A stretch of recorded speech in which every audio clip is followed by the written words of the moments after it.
Hello everyone, welcome back. This is our follow-up video of our previous question, which is maximum subarray sum, and it is a better approach of solving that particular question.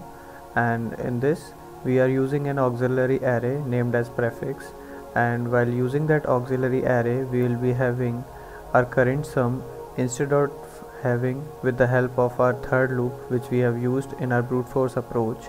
So as we have already discussed the logical part in our previous video, so now we will do the coding part.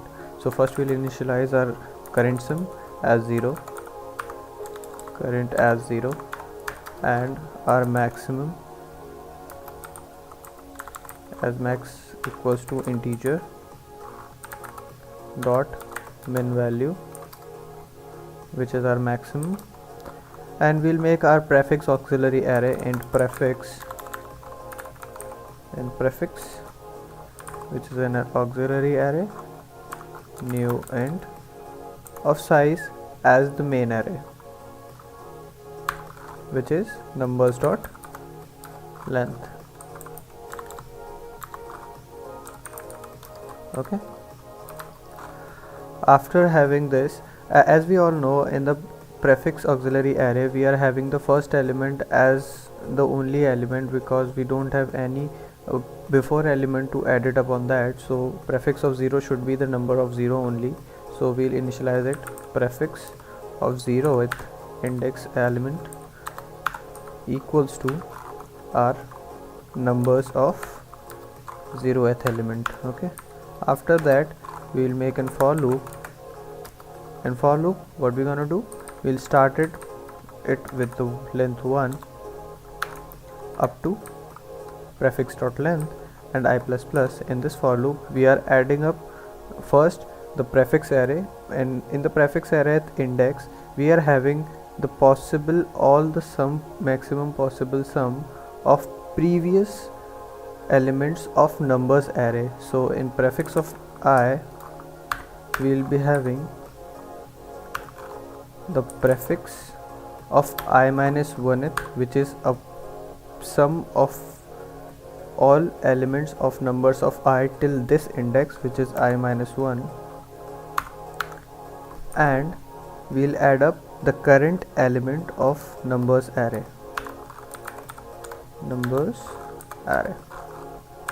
Okay,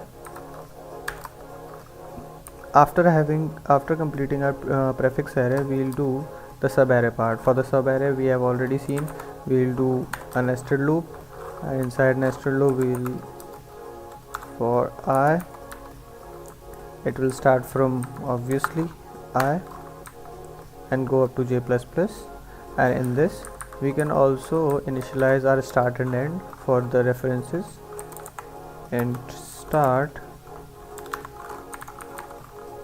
equals to I and R and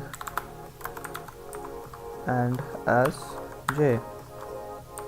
After that, instead of using the third for loop of this question, we will be using the formula of prefix array, which will help us to find the current sum of this particular pass of this nested loop. So for this we are having we have a formula, we can comment it out and write the formula, which is current sum which is equals to our prefix of end minus prefix of end minus prefix of start minus 1, prefix of end minus prefix of start minus 1. Okay, this is our formula for finding the current sum of this particular phase. So current sum means current plus equals to prefix of and minus prefix of start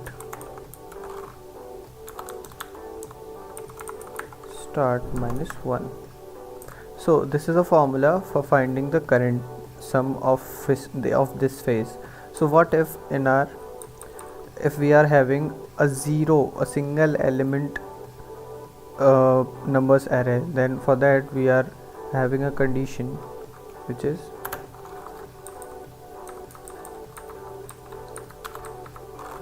sum if start equals 0, then what we're gonna do, we'll put a ternary operator here and make prefix of AND as start. Prefix of AND, start equals to prefix of AND. Otherwise we'll be finding our current with this, the formula which we have derived earlier.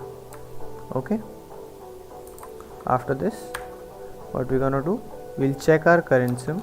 If our current sum, if our maxi, which is our maximum, is smaller than our current sum,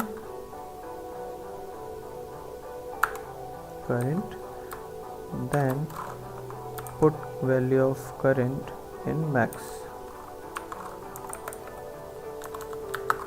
Okay, after this all happen, what we're gonna do, we'll print our maximum. So it should return 8. Let's see, is 8 is our maximum.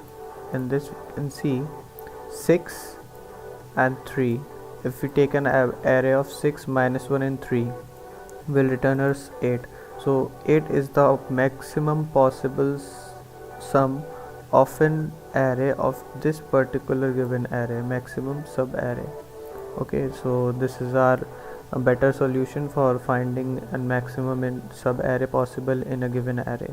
So in the next we'll do cadence algorithm, which is a very good approach, which is efficient, and it will be helpful for us to find the solution in order of n. Okay, thank you.